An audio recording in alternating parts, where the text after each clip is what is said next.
They say every family carries a story, but ours was hidden in a cabin, buried under years of silence, until we found the painting that changed everything. That day began like any other in my quiet, retired life. The sun slipped softly through the thin cracks of my bedroom curtains, streaks of gold cutting across the wooden floorboards of the home I built decades ago with my late wife. This old house, nestled in a peaceful neighborhood of Austin, Texas, had become both my sanctuary and my reminder of time's slow passage. At 70 years old, I'd settled into a gentle rhythm, the whistle of the kettle each morning, the faint hum of cars along the distant highway, the chirping of birds perched on the fence outside. It was a life of calm predictability, maybe even loneliness, but it was mine.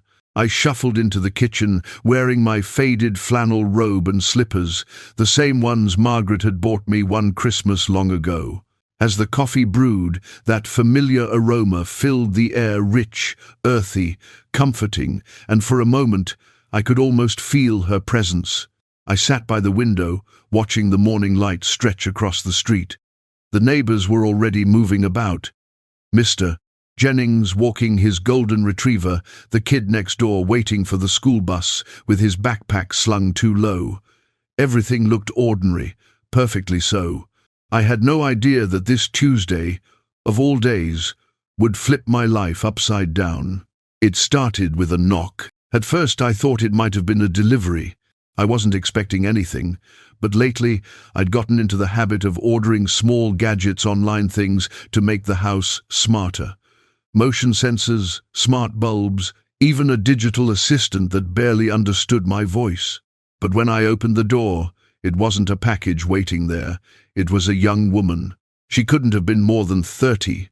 Her hair was tucked under a messy bun, and her eyes, there was something familiar about them, though I couldn't quite place it. She looked nervous, standing there clutching a folder to her chest like it was a shield.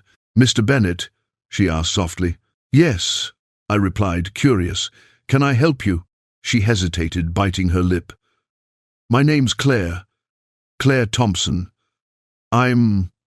Well, I think you might be my grandfather." I blinked. For a moment I wondered if I'd misheard. Grandfather. That word felt like it belonged to someone else, someone with family gatherings, laughter, and birthday cards stuck to the fridge. Not me. I hadn't seen my only daughter, Emily, in over 30 years. "Excuse me?" I said slowly, my voice wavering between disbelief and confusion. She took a deep breath, then handed me the folder she'd been holding. "I know this is strange, but my mum Emily, she passed away a few months ago. I found letters, old letters, from you." I froze.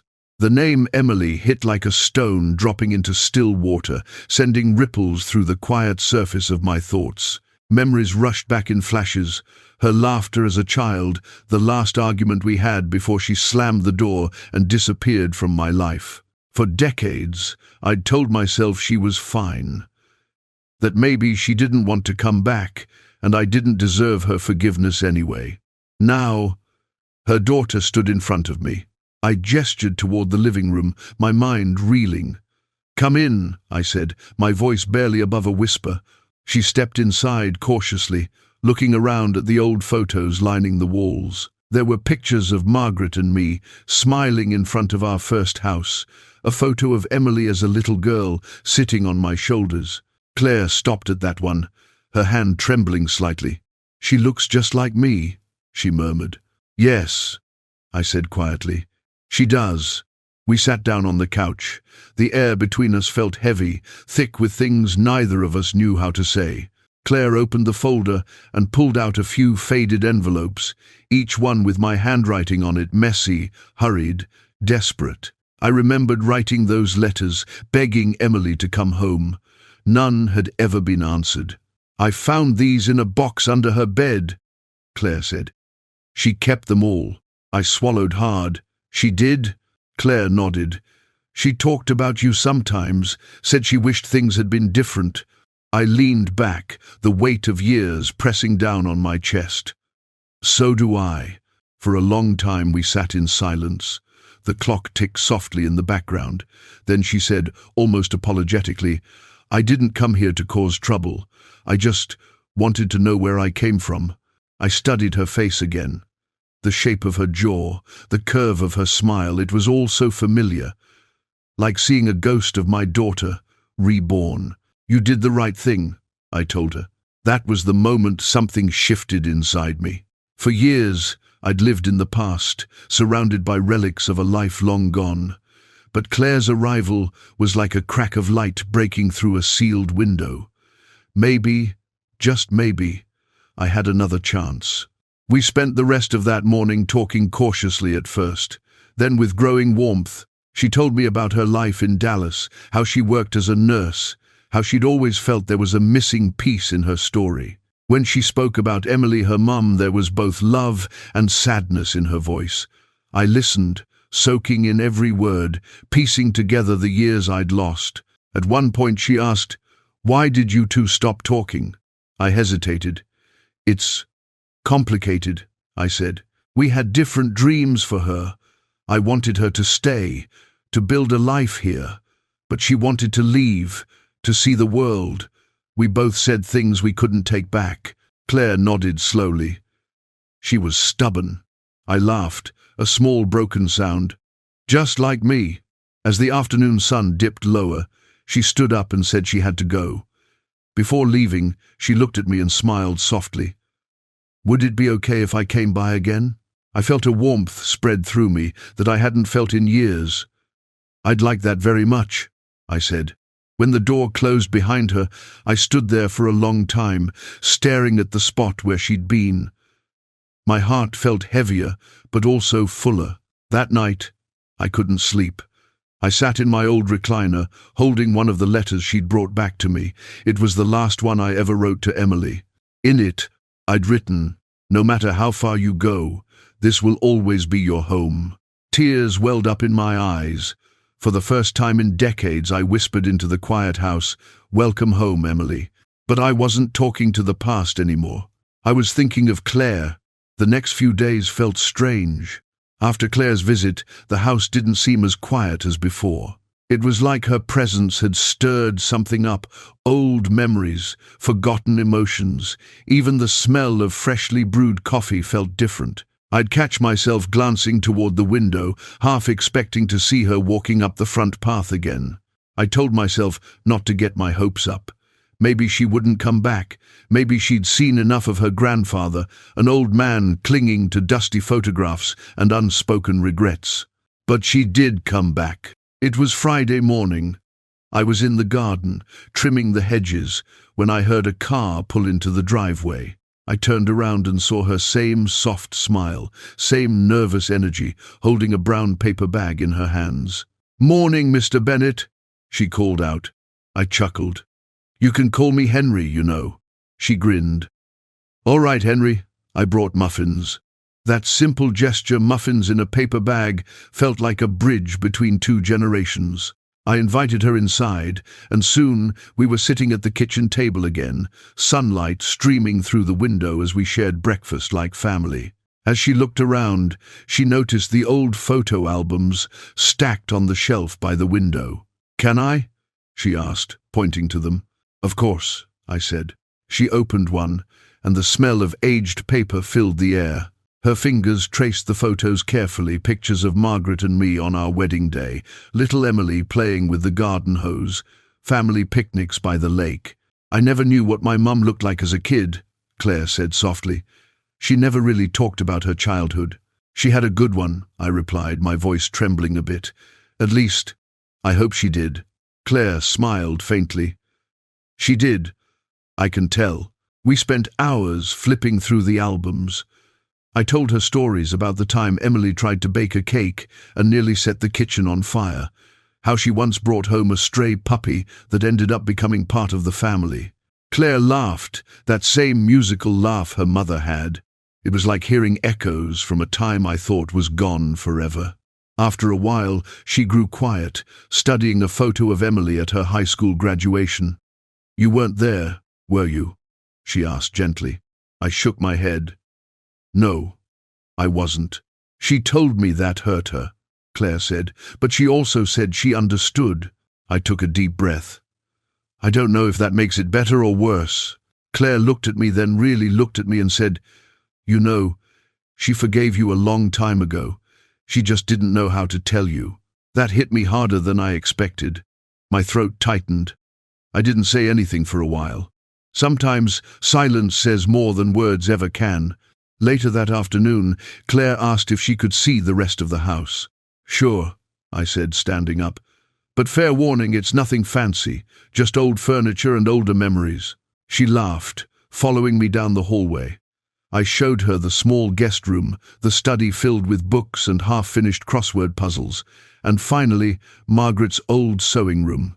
It was just as she'd left it, a basket of threads on the table, a faded dress pattern pinned to the wall. Claire ran her hand along the sewing machine. "She must have been really talented." "She was," I said softly. "She could make anything. Curtains, quilts, dresses, even my Sunday suits. I've still got a few she made for me." "The Sejas," Claire smiled. "You must miss her a lot." "Every day." We stood there for a while, surrounded by quiet. Then Claire turned to me and asked something I didn't expect. "Would you tell me about her? About Grandma?" I felt a small lump in my throat, but nodded. We sat down on the edge of the bed, and I began to talk, really talk, for the first time in years. I told her how Margaret and I met at a town fair in 1974. She'd been selling homemade jam at one of the stalls, and I, being the clumsy fool I was, knocked an entire jar off the table. It shattered all over my shoes. She laughed so hard she cried, and somehow I ended up asking her out that same afternoon. "She said yes?" Claire asked, eyes bright. "She said maybe," I chuckled. But the next week she showed up at the diner where I worked, ordered a slice of pie, said she wanted to see if I was as messy in the kitchen as I was at the fair. We both laughed. For the first time, I felt the heavy weight in my chest lift a little. "She sounds amazing," Claire said. "She was," I replied. "The best part of my life." I paused, then added quietly, "When she passed, I didn't know how to keep going. Emily and I, we both took it hard. But instead of grieving together, we drifted apart. I think that's when the distance really began." Claire reached over and touched my hand. "I'm sorry." "The Kujanshu, don't be," I said, forcing a smile. "You being here, it's more than I ever expected." Over the next few weeks, our visits became routine. Every Thursday afternoon, Claire would stop by after work. We'd share dinner, talk about her patients, about her friends, about life. One day, she brought an old box from her mother's apartment. "I thought maybe you'd want to see these," she said. Inside were more letters, not from me this time, but from Emily. Letters she'd written but never sent. My hands trembled as I opened the first one. "Dad, I don't know if you'll ever read this, but I miss you. I hate that we're both too stubborn to pick up the phone." Another letter read, "I had a baby, Dad. Her name's Claire. She has your eyes. I wish you could see her." I couldn't read any further. My vision blurred. The words melted into shapes as tears rolled down my cheeks. Claire didn't say anything. She just sat beside me, her hand resting gently on my shoulder. That night, I realized something. Forgiveness doesn't always come in words. Sometimes it arrives quietly, through the people we least expect. A few days later, Claire asked if she could bring someone over. "Of course," I said. "Who?" "My fiancé, Mark. I want you to meet him." I hesitated. Meeting her fiancé felt like a big step, another reminder of all the milestones I'd missed in Emily's life. But I nodded. "I'd love to." Allo Seebless. That Saturday evening, they showed up together. Mark was polite, tall, the kind of guy who shook your hand firmly and looked you in the eye. "Nice to meet you, sir," he said. "Please, just call me Henry," I replied with a smile. We had dinner together, roast chicken, mashed potatoes, and a pie Claire had baked herself. We talked about everything from Texas weather to Mark's job at a tech startup. At one point, Mark turned to me and said, "Claire talks about you all the time now. She says you've got the best stories." I laughed. "Stories, yes. Wisdom, that's debatable." Everyone chuckled, and for the first time in decades, My dining table felt alive again. When they left that night, Claire hugged me tightly. "See you next week, Grandpa." That word Grandpa caught me off guard, but it felt right. It felt earned. As I watched their car disappear down the street, I realized something profound. Life has a funny way of giving you second chances, just not always in the form you expect. A few weeks passed. The leaves outside began to turn golden, painting the streets in warm shades of amber. One morning, while making coffee, I glanced at the calendar and realized Thanksgiving was just around the corner. For years, I'd spent the holiday alone, microwave dinners, reruns on TV, and memories that refused to fade. But this year felt different.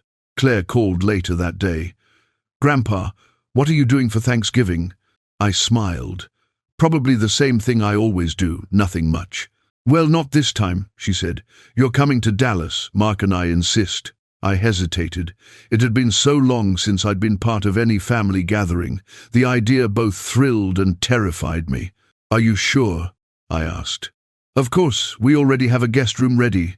It's time you met the rest of the family." The rest of the family. I'd never thought those words would apply to me again. "All right," I said, my voice trembling slightly. "I'll be there." They whirled in friends. That Thanksgiving, I packed a small suitcase, just a few clothes, a bottle of wine, and an old photo of Margaret. As I locked the front door, I glanced back at the house. For the first time, it didn't feel empty. It felt like the beginning of something new. I didn't know it then, but that trip to Dallas would uncover one last secret, something Emily had kept hidden, even from Claire. And that secret would change everything. The drive to Dallas took a little over 3 hours. It had been years since I'd taken a road trip that long, but the weather was perfect, clear blue skies stretching endlessly over the Texas horizon. The highway hummed beneath the wheels, and with every mile that passed, I felt both nervous and excited. In the passenger seat sat a small leather bag with the essentials: my shaving kit, a clean shirt, and the framed photo of Margaret. She was smiling in that picture, the way she always did when she was pretending not to laugh at one of my bad jokes. "Wish you could see this, love," I murmured as I drove. "Your granddaughter turned out pretty amazing." By the time I pulled into Claire's driveway, the sun was setting, painting the sky in shades of pink and gold. Their house was warm and inviting, a 2-story home with a wraparound porch, potted plants on the steps, and the faint smell of pumpkin pie drifting from the kitchen. Claire opened the door before I even had the chance to knock. "Grandpa," she said cheerfully, giving me a hug that melted away all my tension. "Happy to see you too, sweetheart," I said, trying to hide the tremor in my voice. Mark came in right behind her. "Welcome to Dallas, Henry. We're so glad you made it." The house buzzed with laughter, the clinking of dishes, and music playing softly in the background. For the first time in years, I was part of something alive again. They'd invited a few friends and neighbors over, so the table was full that evening. We shared stories, passed around food, and toasted to new beginnings. At one point, Claire stood up and said, "Everyone, I want to introduce someone special. This is my grandfather, Henry Bennett. We only met recently, but it already feels like I've known him forever." Everyone clapped politely, and I smiled, my heart swelling with something I hadn't felt in decades: belonging. After dinner, Claire handed me a slice of pie and said, "Mom used to make this recipe every Thanksgiving. I tried my best to match it." I took a bite. The flavor hit me like a wave of memory: cinnamon, nutmeg, and a touch of caramelized apple. It was exactly how Margaret used to make it, the same one she'd taught Emily when she was a girl. "You nailed it," I said, my voice cracking slightly. "Your mother would have been proud." Claire smiled softly. "That means everything coming from you."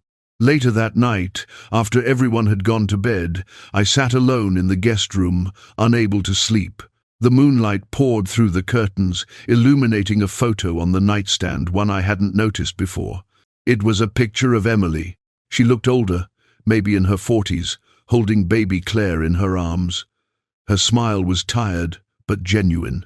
In her eyes, I could see traces of the same fire she had when she was young, stubborn, determined, and full of life. I reached out and touched the frame. "I'm here, Em," I whispered. "I made it." For the first time in a long while, I felt at peace. The next morning, Claire was up early, bustling around the kitchen. "Coffee's ready," she called out. I followed the smell, still groggy from lack of sleep, and found her already dressed, hair tied up, flipping pancakes like she'd been doing it her whole life. "Need a hand?" I asked. She smiled. "You can set the table, Grandpa." As we ate, Mark joined in, still half asleep but cheerful. "So, Henry," he said between bites, "Claire told me you used to work in construction." "That true?" I nodded. 40 years, give or take, built homes all over Texas, still got a few calluses to prove it." Mark chuckled. "That's impressive. I can't even fix a leaky faucet without YouTube." "Ah, YouTube," I said with a grin. "My new teacher too." Claire laughed. "Don't let him fool you. He's been learning how to make fancy coffee drinks on there. I caught him steaming milk like a pro last week." We all laughed, and for a few moments the air was light, easy. But then, as I was sipping my coffee, I noticed something sitting on the counter, a small wooden box, old and worn, with initials carved on the lid, E.B. Emily Bennett. My heart stopped for a second. "Where did you get that?" I asked quietly. Claire glanced over. "Oh, that box? It was Mom's. I found it in one of her storage bins after she passed. I've never opened it. I thought maybe you'd want to." I stared at it, the coffee suddenly cold in my hand. "Do you mind if I—" "Of course not," Claire said softly. "Take your time." I carried the box into the living room and sat down, my hands trembling slightly. The wood was scratched and faded, but the latch still clicked open easily. Inside were photographs, folded notes, and a small envelope with my name on it. "Dad." My breath caught. I hadn't seen her handwriting in over 3 decades. Claire sat beside me quietly, her eyes wide but respectful. I opened the letter. It wasn't long, just a single page, written in blue ink. "Dad, if you're reading this, I guess I never got the chance to say goodbye. I used to think time would fix everything between us, that one day I'd pick up the phone and call you. But life has a way of moving faster than we expect. I want you to know I never hated you. I was angry, yes, but deep down, I always knew you were trying to protect me. Claire is the best thing I ever did. Please, if she ever finds you, don't push her away like I did. She's got your stubbornness, but also Mom's kindness. I love you, Dad. Always. Emily." By the time I finished reading, tears were streaming down my face. Claire reached for the letter, reading it silently. When she finished, she looked at me and said softly, "She really loved you." I nodded, and I never told her enough that I loved her too. For a moment, neither of us spoke. The room was filled with the sound of the clock ticking softly on the wall, steady, rhythmic, like the beating of a heart that had endured too much loss. Finally, Claire said, "There's more in the box. The doors to 2000 Ys. It wise and Ds." I looked down and saw an old photo, one I'd never seen before. It was Emily and Margaret standing in front of the house I built. On the back, in Emily's handwriting, were 3 words. "Home always stays." I closed my eyes. Those words felt like forgiveness. The next few days passed in a haze of warmth and nostalgia. We cooked together, watched old movies, and shared stories late into the night. For the first time since Margaret passed, I laughed, really laughed, without guilt. On the morning I was supposed to leave, Claire handed me the wooden box. "I want you to keep it," she said. "It belongs with you." I hesitated. "Are you sure?" She nodded. "Mom would have wanted that. He's Lou's respect of hers." I placed the box carefully in my car and hugged her tightly before I left. "Thank you," I whispered. "For what?" she asked. "For bringing me back to life." She smiled through tears. "We're family, Grandpa. That's what we do." The drive back to Austin felt different from the trip there. The world looked brighter somehow, the sky bluer, the air lighter.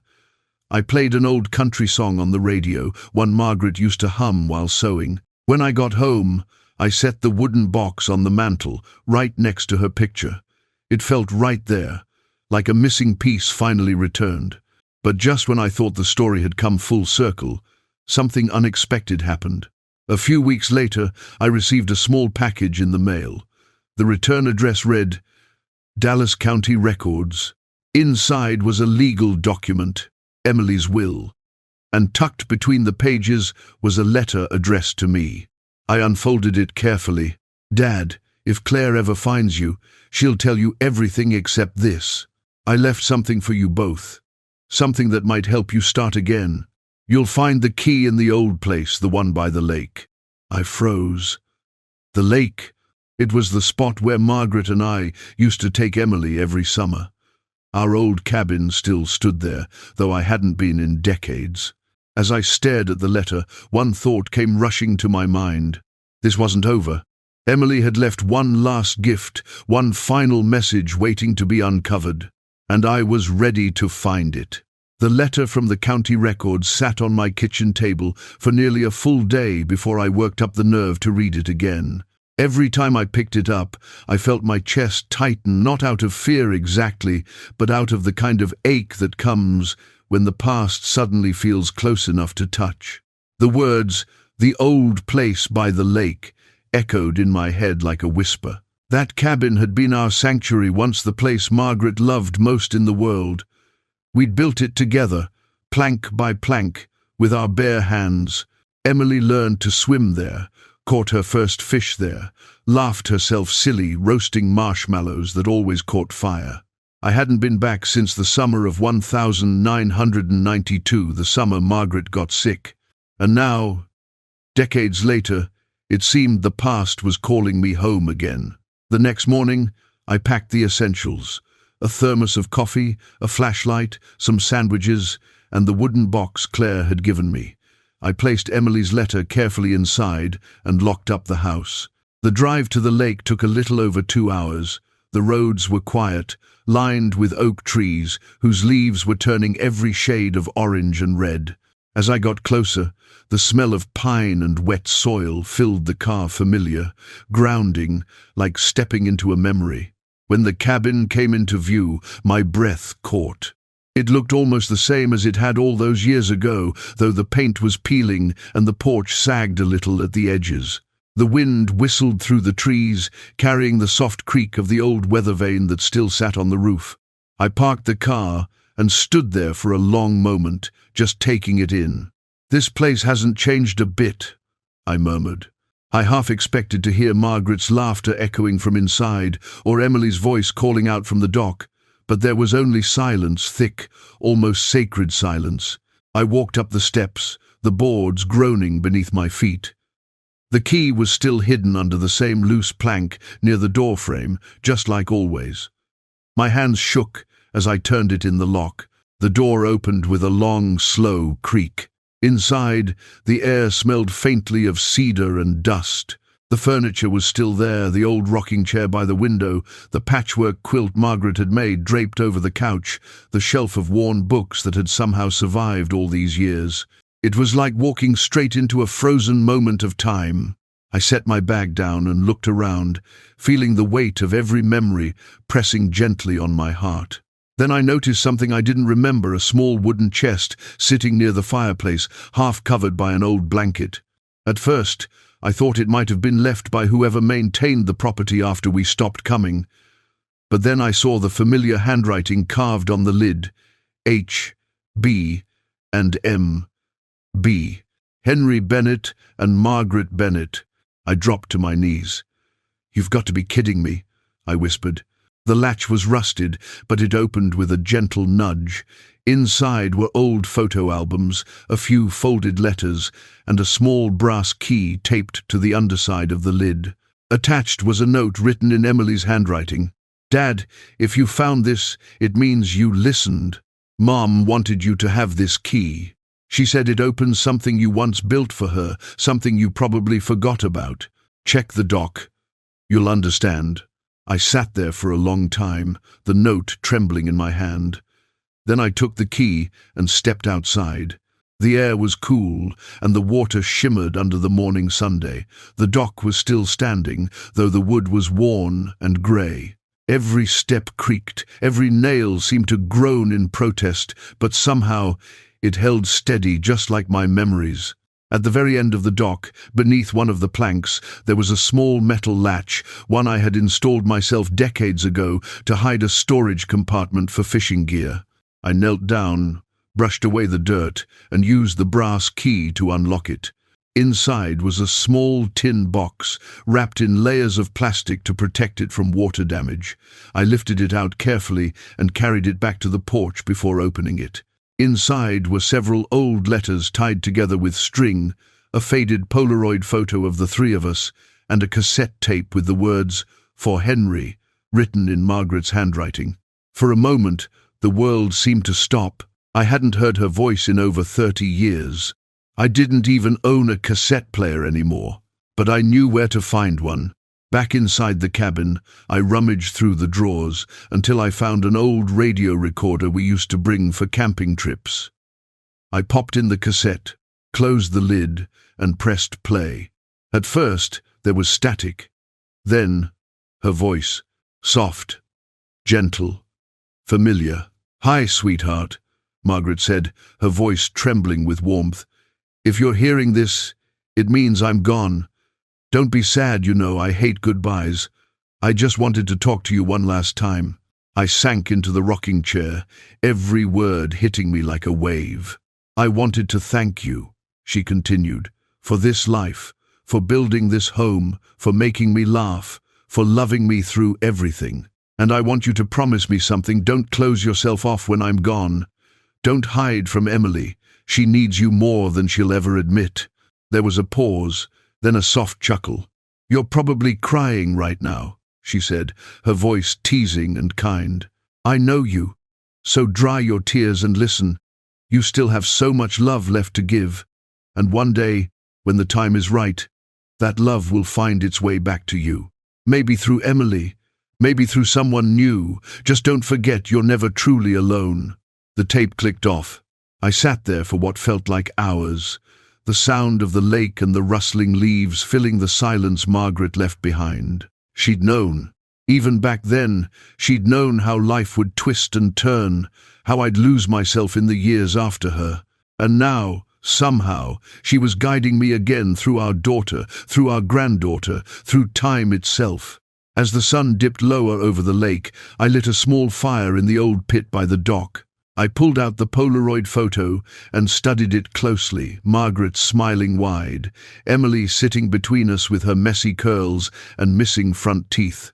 "We looked so alive," I whispered to the photo. "You were right, love.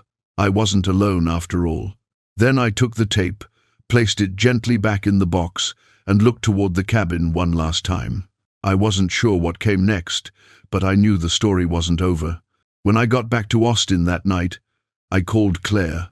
"Grandpa," she said, her voice sleepy. "Hi, sweetheart," I said softly. "I found it. The cabin, the letters, everything. What did you find?" "Something your mum and grandma left behind, for both of us." There was silence for a moment. Then Claire whispered, "Can I come see it?" "Of course," I said. "You should." "Tomorrow?" "Tomorrow." As I hung up, I felt something shift inside me, the same feeling I'd had when I first met her on my doorstep. Hope, pure, quiet, powerful hope. And beneath that hope, another realization was beginning to form, one I couldn't quite name yet, but I could feel it growing. Emily's secret, I realized, wasn't just the letters or the key or even the message from the past. It was something larger, something that connected all of us across time and distance. And by the time Claire arrived the next day, that truth would begin to reveal itself. Claire arrived early the next morning, just as the mist was lifting from the lake. The world looked painted in soft greys and silvers, the surface of the water perfectly still, like a mirror holding its breath. I stood on the porch waiting, a mug of coffee warming my hands. When I saw her car pulling up, Something inside me softened that same quiet comfort I used to feel when Emily came running home after school. Claire stepped out, wrapped in a long brown coat, her hair pulled into a loose braid. She waved and smiled, and just for a second, she looked exactly like her mother. "Morning, Grandpa," she said, walking up the steps. "You look like you've been up for hours." "I have," I said, chuckling. "Old men and sleep don't always get along." She grinned. "So, this is the famous lake cabin." "This is it," I said proudly. "Built it myself with your grandmother's supervision, of course." We both laughed softly. I led her inside, the floorboards creaking under our feet. She looked around in awe, taking in the faded furniture, the old photographs, the smell of cedar and thyme. "It's beautiful," she whispered. "It feels alive." "It was," I said. "Every corner of this place holds a story." I showed her the box, the one I'd found under the dock, and told her about the cassette tape, about Margaret's voice, about the message she left behind. Claire listened quietly, her eyes wide with emotion. "I wish I could have known her," she said finally. "You'd have loved her," I replied softly. "And she'd have adored you." Then I handed her the stack of letters that had been tied together with string. "Your mom left these too," I said. "I haven't read them yet. I thought maybe we could together." Claire nodded, pulling a chair closer. We sat side by side at the old kitchen table, the one Margaret and I had shared countless meals at. The sunlight streamed in through the windows, painting long, golden stripes across the worn wooden surface. Claire untied the string, and the letters spilled out a dozen envelopes, all addressed the same way. To Dad, to Henry Bennett. The first one was dated 1993. She unfolded it carefully and began to read aloud. "Dear Dad, I'm writing this from the apartment in Houston. Mom's been gone a few months now, and it still doesn't feel real. I can't stop hearing her voice telling me to eat, to smile, to stop worrying. I know you're hurting. I am too. But I can't come home yet. Every time I think about it, I see her chair empty at the table, and I can't breathe. I need space to remember her without falling apart." Claire stopped reading and looked at me. My eyes were already misting over. She continued, "You were always the strong one, Dad. I never told you how much I admired that. But I need to find my own strength now. Don't wait for me. I'll come when I'm ready." We sat in silence after that. The sound of the lake outside seemed to fill the spaces between us. "Want to read the next one?" she asked gently. I nodded. This one was from 1996. The paper had yellowed around the edges. "Dad, I moved to Dallas, got a job teaching art at the community center. You'd laugh, I'm covered in paint half the time. I met someone too. His name's Daniel. He's quiet, kind, the sort of man who listens more than he talks. We're thinking of getting married next year. I wish you could meet him, but I still don't know how to face you. Every time I pick up the phone, I freeze. Maybe I'm afraid of what you'll say, or worse, what you won't." I let out a deep sigh. "I should have called her first," I whispered. Claire put a hand on mine. "She was scared, Grandpa. Sometimes love makes people run." She was right. We kept reading. The letters traced Emily's life like breadcrumbs, her marriage to Daniel, her struggles as a new mother, the way she poured her soul into her students, how she found joy in simple things. Claire's laughter, the smell of oil paint, the sound of the rain against her windows. But the tone shifted in the last few letters. The handwriting grew shakier, the sentences shorter. Finally, we reached the one dated just 2 months before she passed. Claire hesitated before opening it. "Are you sure?" I nodded. She took a deep breath and began reading. "Dad, I've been sick. I didn't want to tell you because I didn't want you to worry. But it's getting worse. The doctors say it's serious. I'm trying to be brave for Claire, but she's still so young. I wish I could have told you in person, but I was afraid you'd see me like this. I didn't want your last memory of me to be of someone frail and scared. Mom used to tell me that love doesn't end, it just changes shape. I believe that now. If I don't make it, promise me something. Promise you'll find Claire. She's strong, but she'll need someone who remembers where she came from." By the time Claire reached the end, both of us were crying. We didn't speak. We didn't need to. The silence said everything the years lost, the words never spoken, the love that had waited patiently in the dark for this moment. After a while, Claire whispered, "She never stopped loving you." "I never stopped loving her either," I said, my voice breaking. I just didn't know how to fix what was broken. Claire took my hand and squeezed it tightly. "You did now." I looked at her, then really looked at her, the way her eyes shimmered with the same strength Emily had, the way her smile carried that same spark of kindness. She was right. Somehow, love had found its way back, just like Margaret said it would. We spent the rest of the day restoring the cabin. It felt like sacred work, brushing off the dust, cleaning the windows, sweeping the porch. Every task carried weight, as if we were bringing life back to something that had been sleeping. At one point, Claire found an old journal tucked behind the bookshelf. "What's this?" she asked. I took it from her and smiled faintly. "That was your grandmother's." We opened it together. Inside were sketches of the cabin, pressed wildflowers, and recipes written in Margaret's neat cursive. On one page, she had scribbled a quote, "Home is not a place. It's the people who make you remember who you are." Claire traced the words with her finger. "She was right. She usually was," I said softly. As the sun began to set, we sat out on the dock, watching the sky fade from orange to deep purple. The lake reflected everything, the trees, the stars, the past. "I think Mum wanted us to find this together," Claire said quietly. "I think so too. And the key, the one you found earlier, what do you think it really meant?" I looked at the brass key, turning it over in my hand. "Maybe it wasn't meant to open a door," I said slowly. "Maybe it was meant to open this." I pointed to my chest. "The part I locked up a long time ago." Claire smiled, her eyes glistening. "Then I'm glad you did." That night, as the fire crackled inside the cabin, we made a small meal, soup and cornbread, simple, comforting. Before bed, I placed Emily's letters back into the box along with Margaret's tape and whispered, "Thank you, for forgiveness, for family, for love finding its way home." As I drifted off to sleep in the same bed Margaret and I once shared, I dreamed of them. Margaret's laughter, Emily's voice, Claire's smile. 3 generations connected by time, loss, and grace. And in that dream, I heard Margaret's voice again, clear and warm as ever. "See, Henry, you were never alone." The next morning, the lake was wrapped in fog so thick it looked like the whole world had disappeared. I woke to the sound of rain tapping gently against the cabin, roof soft, rhythmic, like a heartbeat. Claire was already up, sitting by the window with a mug of tea, watching the mist drift across the water. "Morning," I said, my voice gravelly from sleep. She smiled. "Morning, Grandpa. It's beautiful, isn't it?"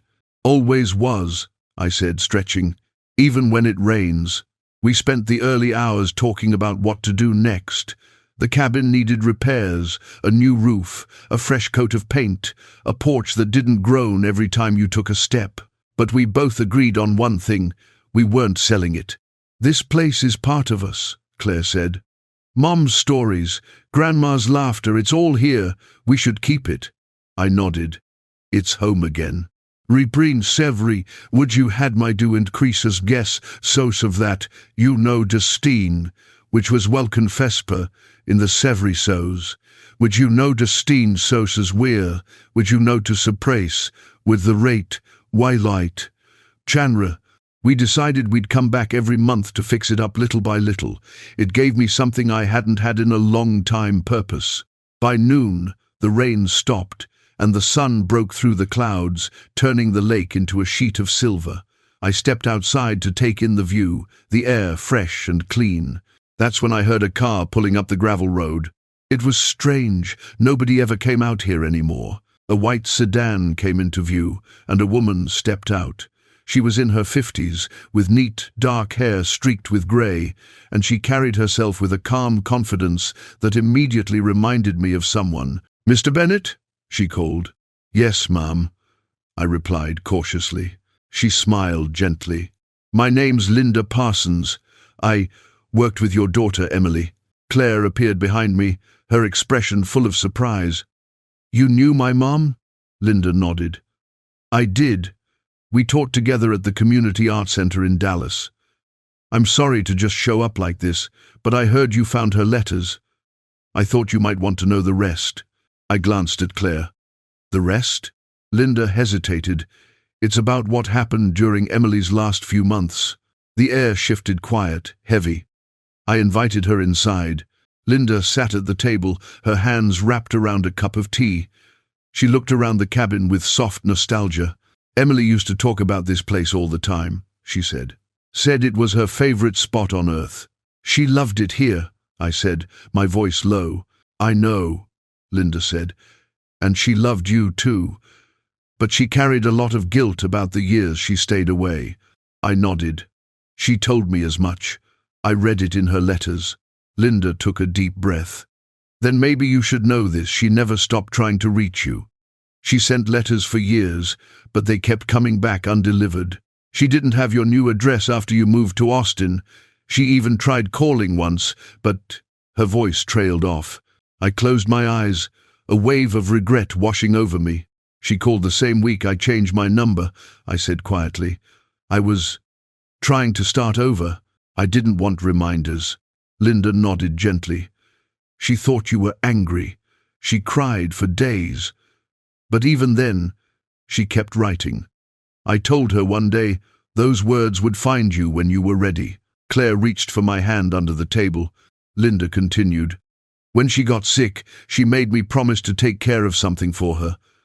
I didn't understand it at the time, but now, maybe I do." She reached into her bag and pulled out a small, weathered envelope. It was sealed, and on the front, in Emily's handwriting, were the words, "For Dad and Claire, open together." My heart stopped. Linda smiled softly. "She told me to wait until I heard you'd found each other. I didn't think I'd ever get the chance to deliver it." Claire looked at me, her eyes already glistening. "Would you like to read it?" Linda asked. I nodded. She handed me the envelope, and I opened it carefully. Inside were 2 folded pages. I took a deep breath and began reading aloud. "Dear Dad, if you're reading this, then I'm gone, but I hope not forgotten. I asked Linda to give you this letter only when she knew you'd found Claire, because I didn't want either of you to carry this alone. I've spent most of my life running from the things that hurt me, instead of running toward the people who loved me. You once told me that love is like a house, it needs fixing sometimes, but it's still home. I never forgot that. So I came back here, to the lake, before I got too sick to travel. I left a painting for you, the last one I ever finished. I hid it somewhere in this cabin because I wanted you to find it together, not just as a father and granddaughter, but as a family." Claire leaned closer. "A painting?" I nodded, continuing to read. "If you found this letter, it means you've already started healing, and that's what this painting is for.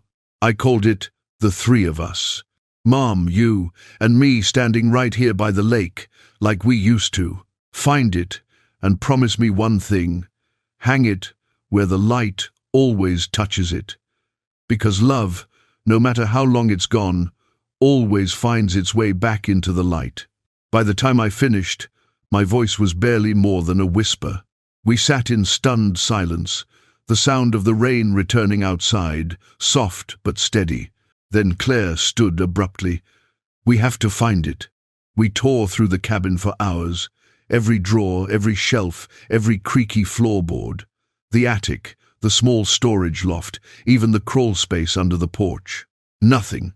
It wasn't until the light began to fade that Claire stopped suddenly near the fireplace. "Grandpa," she said, pointing at the wall. "Do you see that? Is what Xantus?" The wooden paneling looked slightly uneven, like one board didn't quite fit with the rest. I grabbed a crowbar from the toolbox and gently pried it open.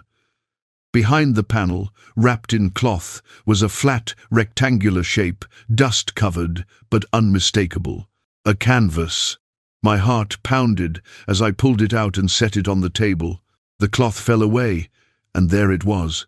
3 figures standing by the lake. Margaret, in her summer dress, smiling. Emily beside her, hair in the wind. And me, younger but unmistakable, holding both their hands. The brushstrokes were soft, dreamlike, almost glowing. The water shimmered with sunlight. The sky was full of color.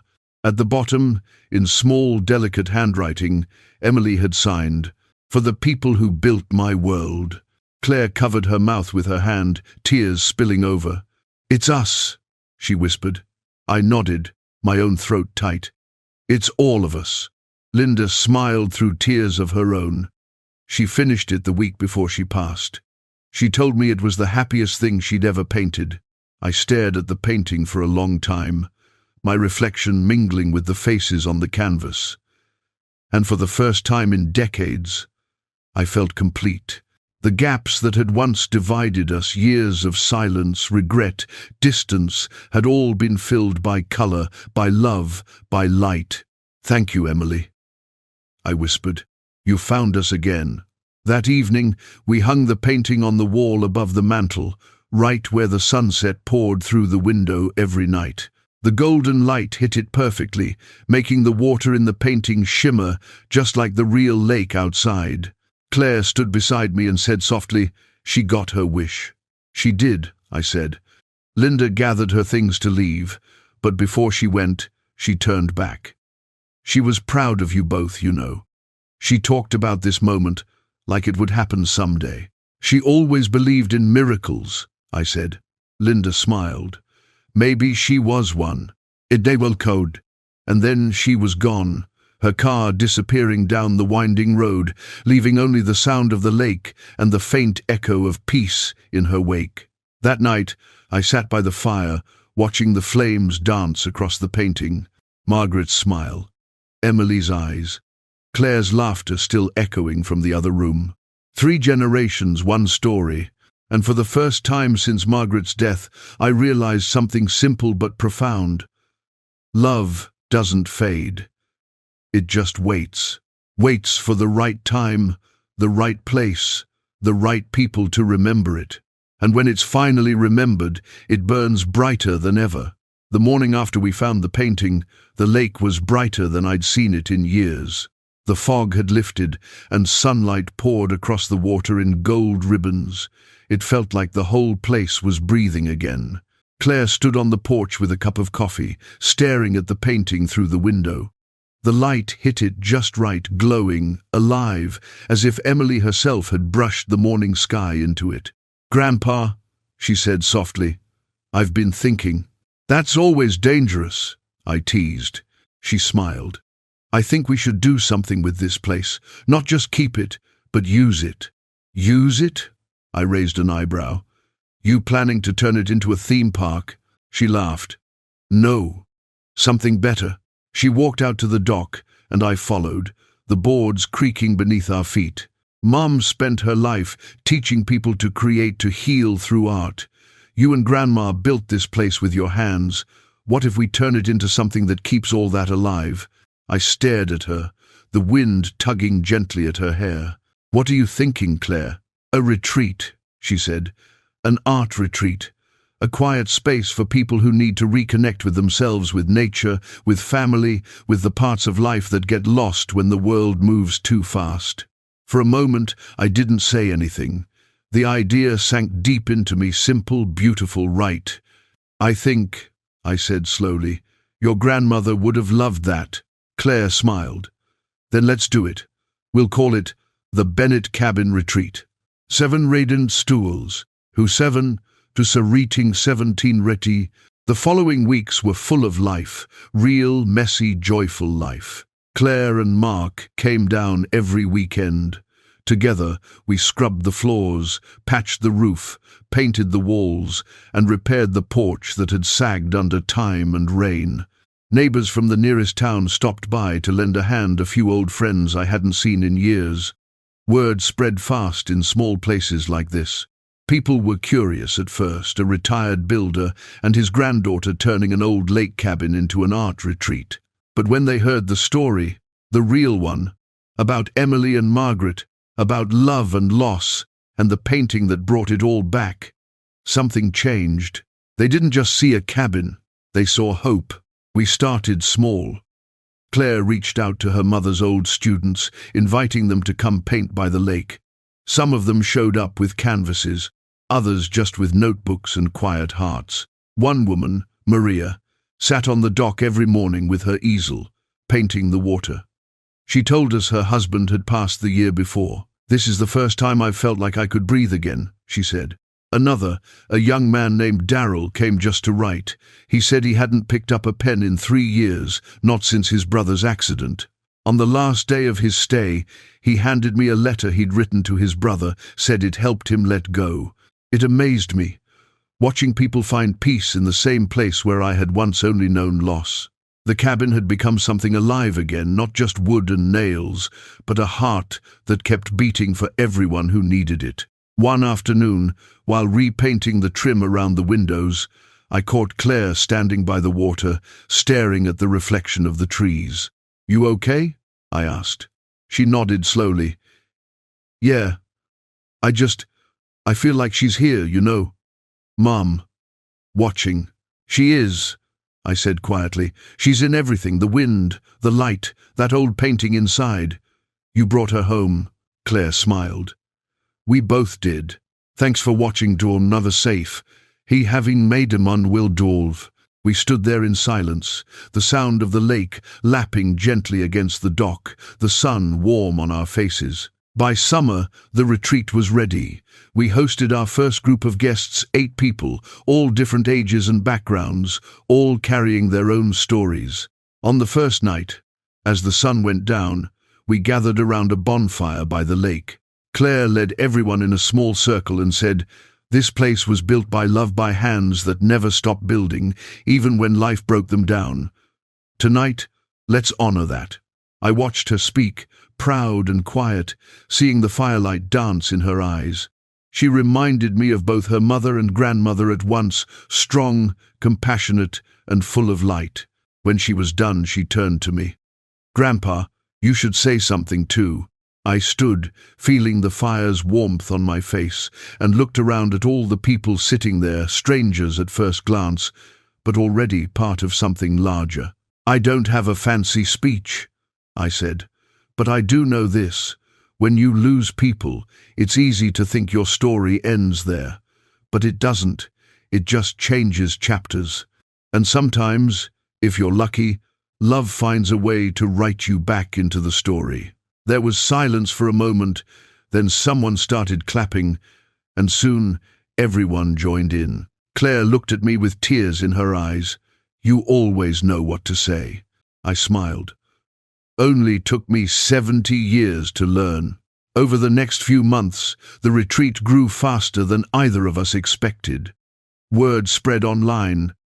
People shared photos of the lake, stories of healing, paintings they'd made here. Someone even wrote a blog post titled "The Cabin That Teaches You to Remember." Claire handled the digital side marketing, scheduling, all that new age stuff I could barely make sense of. I handled the repairs, the gardens, and most importantly, the stories. Because everyone who came had one. Sometimes, after dinner, I'd sit on the porch and listen to them talk about their losses, their dreams, their second chances. It was like watching pieces of my own life reflected through different faces, and every time I told them about Emily and Margaret, I saw something change in their eyes. Hope, belief, a quiet reminder that maybe love really doesn't end. Then, one evening, about 6 months after we opened, I got a letter in the mail. It was from the Texas Art Foundation. At first, I thought it was junk, until I saw the words, "We are pleased to inform you that Emily Bennett's painting, The Three of Us, has been selected for the annual Legacy of Light exhibition." I froze. I read it again. Then again. Claire walked in just as I was setting the letter down. "You okay, Grandpa?" I handed it to her. She read it, then gasped. "They want to display Mom's painting?" I nodded. "They want to share her story, our story." Tears welled in her eyes. "She'd be so proud." "We'll take it to Dallas together," I said, "where it all began." 2 weeks later, we stood in the art gallery under bright white lights. The painting hung on a clean wall, framed perfectly. Beneath it, a small plaque read, "Asterisk, The Three of Us" by Emily Bennett, 1972-2019, dedicated to her family, whose love inspired her to create even through loss. Donated by Henry and Claire Bennett. Asterisk. People gathered around, admiring the colors, the emotion, the light. One woman whispered, "It feels like it's alive." Another said, "You can almost see them moving like they're right there." I smiled quietly. "They are," I said to myself. Claire looped her arm through mine. "You did good, Grandpa." "We did good," I corrected her. We stood there for a long time, just taking it in. The gallery lights reflected off the water in the painting, making it shimmer like the lake itself had followed us there. And in that moment, I could almost hear Margaret's voice again. "Told you, Henry. Love always finds the light." That night, after the exhibition, Claire and I drove back to the cabin. The stars stretched endlessly above the quiet lake, and the reflection of the moon rippled across the surface. We sat on the porch in silence, listening to the crickets and the soft wind through the trees. "Grandpa," Claire said. "Yeah? Do you ever think about what's next?" I smiled. "All the time. But I don't worry about it anymore." "Why not?" "Because now I know. Whatever comes next, I won't be alone." Claire leaned her head on my shoulder, and as the night deepened, I realized that the cabin, the lake, the stories, they weren't just memories anymore. They were alive, breathing, waiting for the next chapter. It was a quiet afternoon in late autumn when the new guest arrived. The air had that crisp bite of changing seasons, and the lake had turned a deep, cold blue under a sky streaked with orange clouds. I was trimming the last of the wild vines off the porch railing when a car pulled up the dirt road. It wasn't unusual. People came and went from the retreat every week now, but something about this one felt different. The driver's door opened, and a young man stepped out. Early 20s, maybe 23. He had a backpack slung over one shoulder, a guitar case in the other hand, and a sketchbook tucked under his arm. He looked around slowly, taking in the cabin, the lake, the tall pines swaying behind it. There was something in his expression, a mix of awe and sadness that felt instantly familiar. "Hey there," I called out, setting the shears down. "You must be one of Claire's new guests." He smiled, shy but genuine. "Yeah, name's Jacob. Jacob Harris." "Welcome, Jacob. I'm Henry." He nodded and stepped closer, his boots crunching on the gravel. "This place, it's beautiful. It's quieter than I expected." "That's kind of the point," I said with a grin. "We trade Wi-Fi and traffic for silence and mosquitoes." He laughed softly. "I'll take it." Claire came out a few minutes later, waving from the porch. "You made it. I was worried you'd get lost. The GPS always cuts out around the lake." "The seed severed." Jacob smiled again, the kind that didn't quite reach his eyes. "Yeah, I noticed. Had to use an old paper map. Guess that's part of the adventure, huh?" "Exactly," Claire said, handing him a welcome packet. "Your cabin's the one by the birch trees. Dinner's at 6. Grandpa's cooking tonight." I raised an eyebrow. "Translation, soup and whatever's left in the pantry." She grinned. "Best soup in Texas." Jacob thanked us and carried his things down the narrow path toward his cabin. But before he disappeared into the trees, he turned back and said something that made my heart pause. "My mum used to talk about a place like this," he said quietly. "Said it was where she learned how to paint again after she lost someone." Then he walked away. Claire and I looked at each other. she whispered. You don't think. I shook my head slowly. Let's not jump to ghosts just yet. Over the next few days, Jacob settled in quietly. He kept mostly to himself, sketching on the dock, playing his guitar under the old oak tree, watching the sunset like it was something sacred. I'd pass by sometimes and see his notebook full of half-finished drawings, faces, trees, the shimmer of the lake. His lines were light, delicate, but full of emotion. On the fourth evening, I found him sitting by the fire pit alone. The others had gone to bed early after a long day of painting, and the night was still except for the crackle of the fire. Mind if I join you? I asked. He shook his head. Please. I was just thinking. I sat beside him, the warmth of the flames brushing against my hands. That can be dangerous around here. Too much thinking, not enough marshmallows. He smiled faintly, then fell quiet again. After a while he said, You and Claire, you run this place together. That's right, I said. It used to belong to my wife and me, then my daughter. Now it's for everyone who needs a little peace. He stared into the fire. That's really special, I nodded. You here looking for peace too? The Grueswell Gin. He hesitated. I guess so. I lost my mum 2 years ago. Cancer. She was an artist. Like me, I felt something shift inside my chest. I'm sorry, son, I said softly. That kind of loss, it doesn't fade easy. He nodded, eyes glistening. She used to tell me about a woman she studied under when she was younger, said this woman taught her how to paint light, told her that every color in the world could fit inside a sunset if you looked hard enough. Something in the back of my mind stirred. What was her name? I asked. He thought for a second. Emily Bennett. The world seemed to stop moving. I stared at him.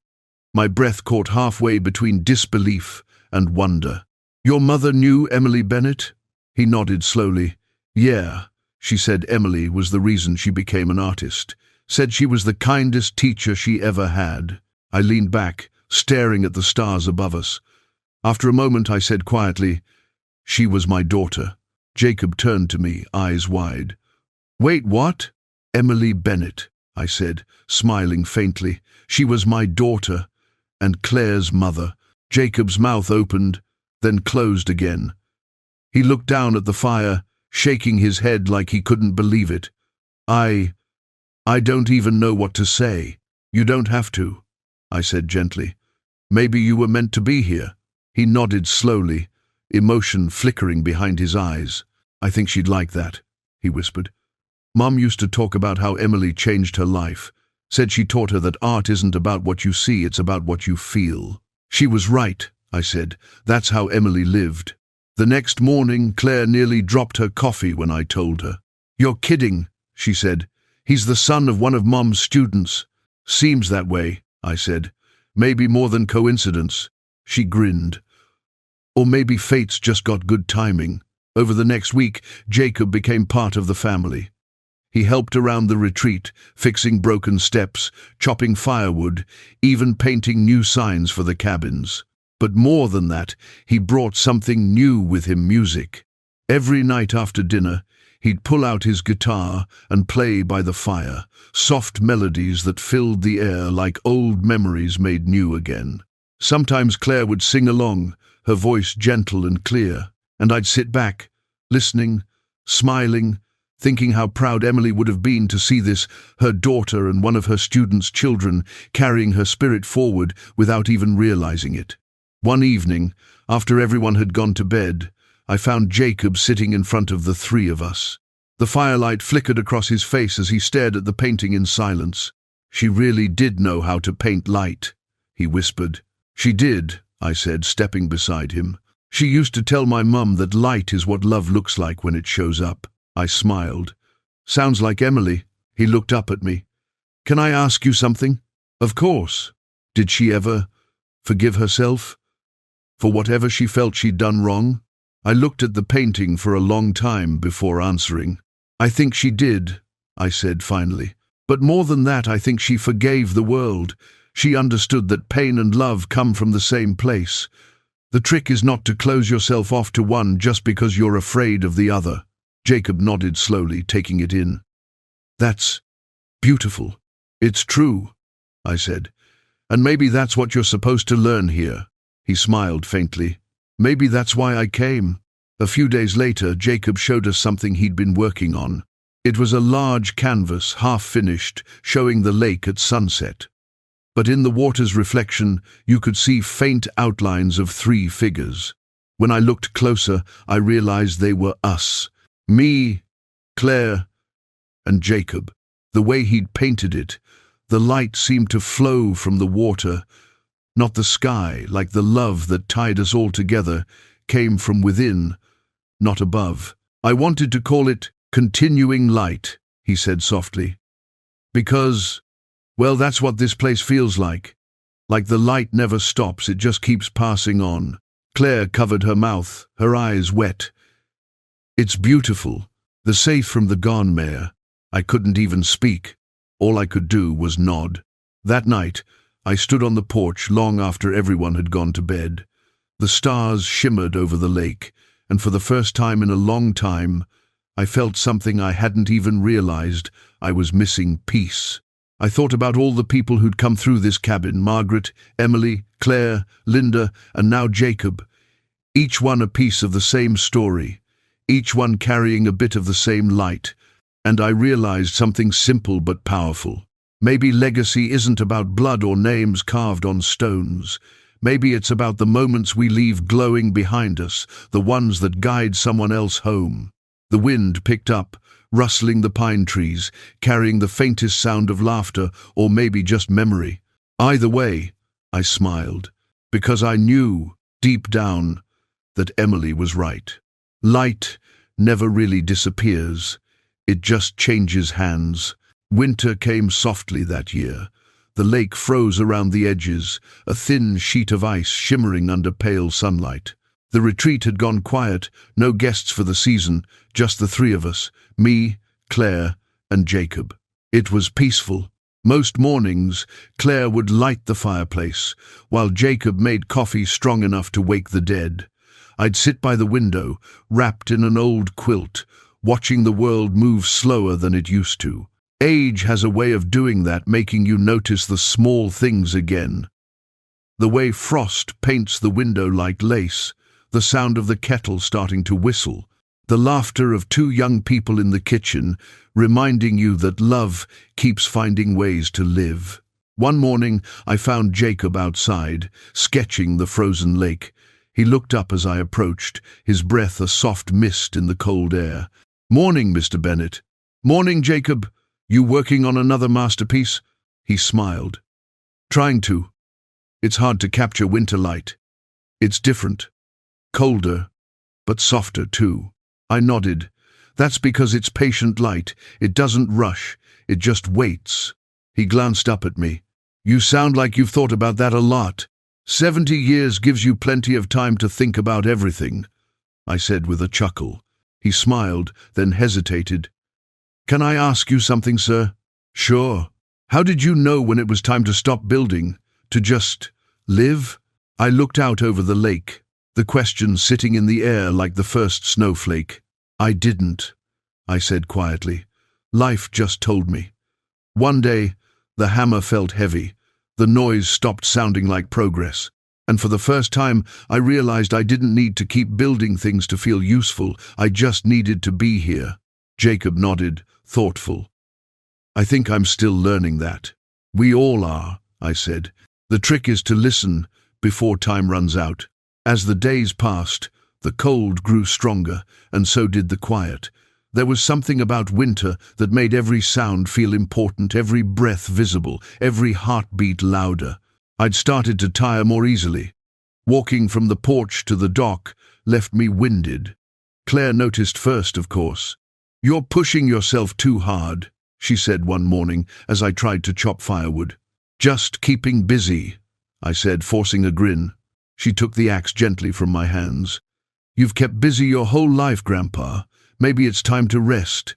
There was no judgment in her voice, just love. Pure, simple love.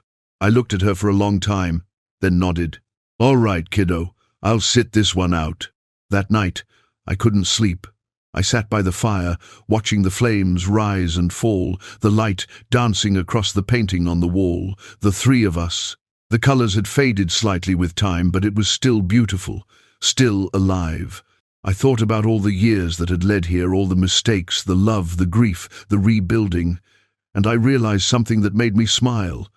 I wasn't afraid anymore. Not of leaving, not of dying, not of being forgotten. Because this cabin, these people, this light would outlive me. I picked up a notebook from the table and began to write. My hands trembled, but my mind was clear. I didn't know how many pages I'd fill or how much time I had left, but I knew this letter needed to exist. The next morning I called Claire and Jacob into the living room. The fire was still warm, the smell of coffee thick in the air. "I need you both to listen," I said, and no arguing. Claire frowned immediately.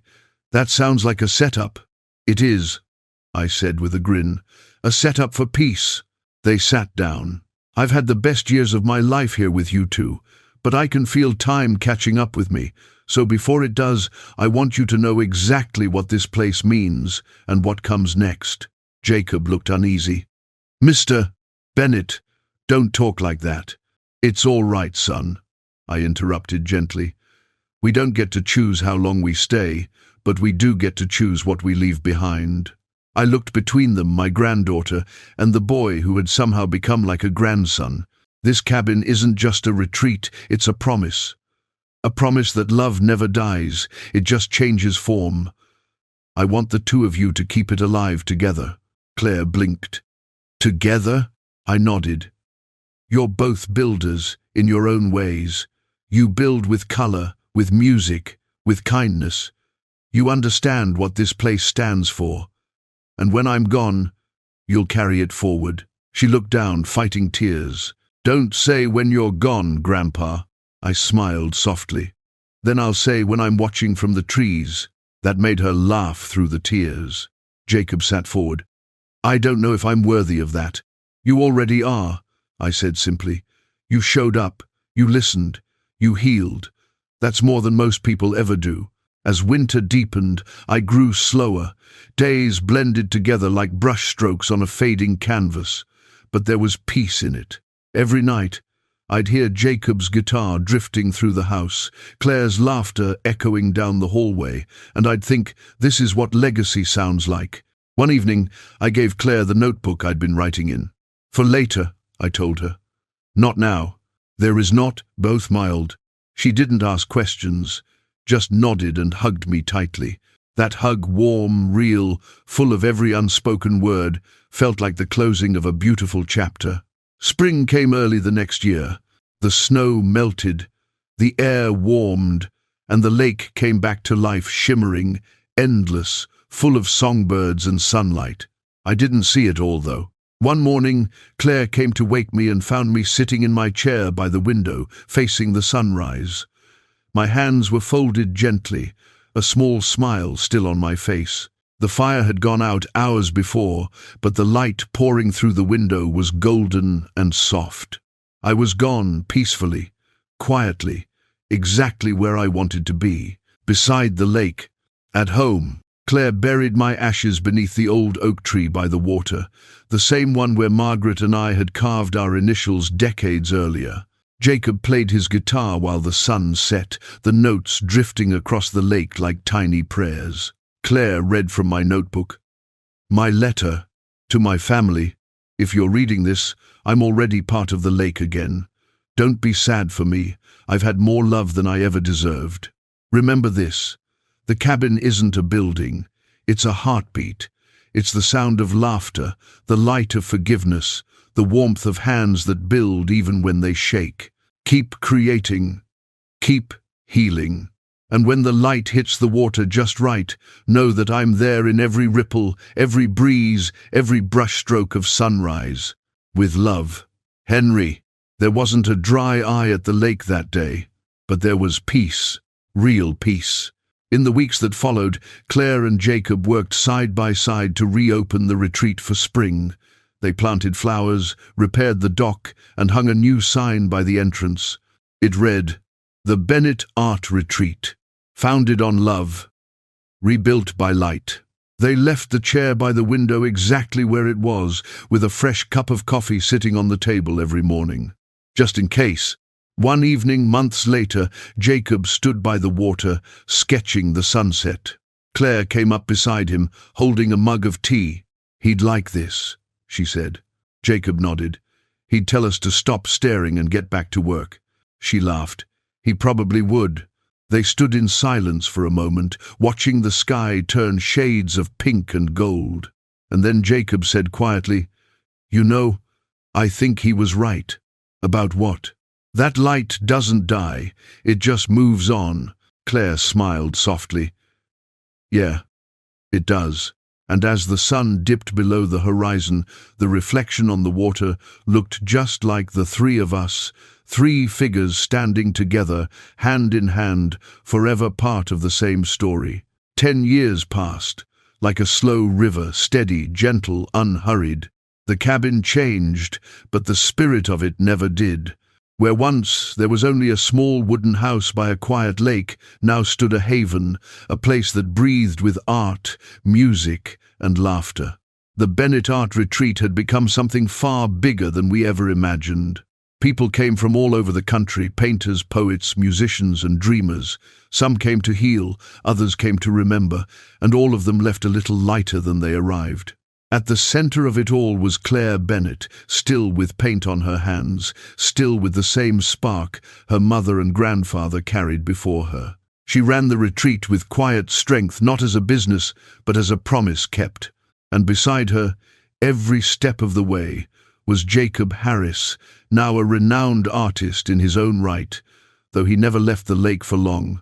Together, they kept Henry's words alive, not just in memory but in motion. It was early summer when the next chapter began. A group of students from a nearby college had arrived for a week-long creative workshop. They were young, curious, and full of energy, just like Claire had been once. One of them, a girl named Sophie, spent most of her time by the water, sketching quietly. On the third day, she approached Claire after lunch, clutching her notebook nervously. "Miss Bennett," she said shyly, "can I show you something?" "The says to God Rusen stays." "Of course," Claire replied with a smile. Sophie opened the notebook to reveal a drawing, the lake, the cabin, and 3 faint figures standing hand in hand on the shore. Claire froze for a second. "Where did you get the idea for this?" Sophie looked at her, surprised. "I don't know. I just felt it. Like they were already there." Claire's heart tightened. "That's beautiful," she said softly. "Do you know what you just drew?" Sophie shook her head. "That's a piece of our story." Later that evening, Claire gathered the students around the campfire, just like her grandfather used to. The flames flickered, shadows dancing across the trees. Jacob sat beside her with his guitar, strumming quietly while the stars emerged above the lake. "You all know this place is called the Bennett Art Retreat," Claire began, her voice calm but full of emotion. "But what you might not know is why." She told them everything about Henry and Margaret, about Emily, about the letters, the painting, the years of loss and forgiveness that had shaped their family. She told them about the day they found the 3 of us hidden behind the cabin wall, and the way it changed everything. By the time she finished, the fire had burned low, and no one spoke for a long moment. Then Sophie whispered, "That's the most beautiful story I've ever heard." "No two have ended." Claire smiled. "It's not just a story. It's a reminder that love outlasts time, that creation can heal what pain once broke, and that light, once shared, never fades." The next morning, Claire led the students into the main hall where the 3 of us still hung above the fireplace. It had aged gently. The colors mellowed with time, but the glow remained. Sophie stared at it for a long moment, whispering, "It feels alive." Jacob, standing nearby, smiled. "It is." He turned to the group. "You see that signature? Emily Bennett. She was Claire's mother. And the man in the middle, that's Henry Bennett, the heart of this whole place. The man who taught us that building something isn't about wood or nails. It's about love, Claire added. And every single person who comes here becomes part of that light. The students stood quietly, some with tears in their eyes. And in that silence, the legacy grew a little larger. Years later, when visitors came to the retreat, they could feel it, that subtle hum of warmth that lingered in the walls, the air, the light off the lake. Some said it was the art, some said it was the land itself. But those who knew the story understood the truth. It was Henry, still watching, still listening, still smiling at every brushstroke, every song, every act of love that bloomed in the home he built. On the 10th anniversary of Henry's passing, Claire and Jacob held a small gathering at the lake. Friends, family, artists, everyone who'd ever been part of the retreat came back. There were children running across the dock, couples painting together, and elders sitting by the fire, sharing stories. When the sun began to set, Claire stood up and tapped her glass gently. The crowd grew quiet. "I want to thank you all," she said, her voice trembling slightly. 10 years ago today, I said goodbye to my grandfather. But the truth is, I never really did. He never left. He's here in every color we mix, every note we play, every story we tell. Jacob stepped beside her, resting a hand on her shoulder. And if you look out there long enough, you can still see him, right by the water. Everyone turned toward the lake. The setting sun cast golden light across the surface, and for a split second, the reflection shimmered just enough to form the faint outlines of 3 figures standing hand in hand. Margaret, Emily, Henry, smiling. The crowd gasped softly, and then silence. A peaceful, reverent silence. Claire's voice broke softly. "Told you he'd be watching," Jacob whispered. "Always." The Enportally on Digru and Lids Prey. That night, after everyone had gone, Claire and Jacob sat by the water, the last embers of the fire glowing behind them. The stars hung low and bright, their light trembling on the surface of the lake. "Do you ever think we'll see them again?" Jacob asked. Claire smiled faintly.